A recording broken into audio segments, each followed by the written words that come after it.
Hey guys, so today I'm going to show you how to make a laptop case cover and some iPhone cases. So first of all, you're going to need a printout of the keyboard. So what I basically did is I went on to picmonkey.com and I got the template of the keyboard that I have, and I just overlaid a pattern or a design that I wanted to put on the keyboard, and then I just printed it out. What I did is I put tape over them to make them kind of waterproof, and now I'm just cutting the keys out. So this is what they all look like individually, so I cut each one out individually. And next, all I'm going to do is get some tape, and I'm going to fold it on itself to make it a double-sided tape, but if you have double-sided tape you could use that. And then I'm just going to cut it in half since it was too big for the key, and I'm going to place both of those onto the back of that paper / key. And then all I'm going to do is stick that on the key that it's supposed to be on, and I'm just going to press it down firmly so that it won't come off when you're typing or anything. And that's basically it for the keyboard. And let's move on to the iPhone cases DIY. So to make the case, all you need to do first is find some amazing pictures. So I found some pictures and I saved them, and I opened them all up in a Word document. And if you have an iPhone 6, then the exact size that you need to crop it down to is 13.7 centimeters by 7.6 centimeters, and this will perfectly fit on your case. And I figured this out from lots of trial and error and lots of printing and lots of ink wasted. So I'm just going to tell you guys the dimensions so that you don't have to go through all of that mess. So after you're done with that, all you gotta do is print them out. So here I have already made that case, and this is one of the printouts.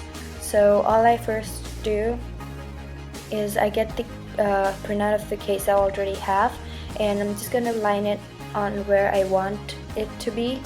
Then I'm just going to trace out the case shape using this little case that I already made, including the camera hole and this little hole that the case had. So I'm just going to trace all of that out, and then the next thing I'm going to do is cut the borders out, only the borders, because we're going to cut the inside out later with a X-Acto knife.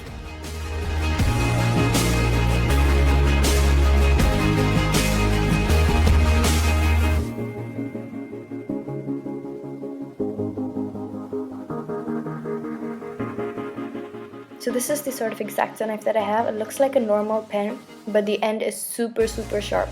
Be careful because it could cut through your cardboard, so be careful when you're using it. So I'm just going to cut out the little hole right there with this knife, and I'm also going to cut out the camera hole.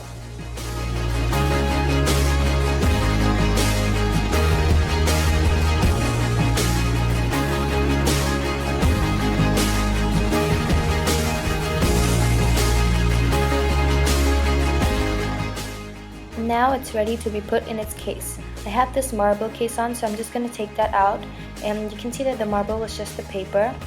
And I have this little rubber bendy silicone transparent case, so that's very good. So next thing I'm going to do is get the cutout that I just cut.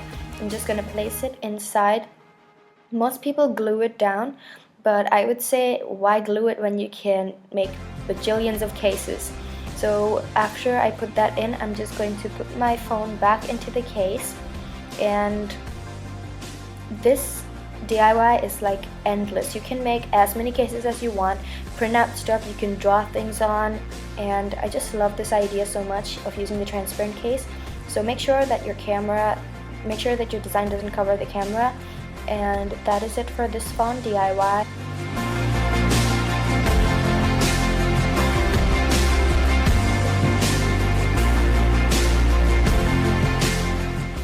And love you guys to infinity, and peace.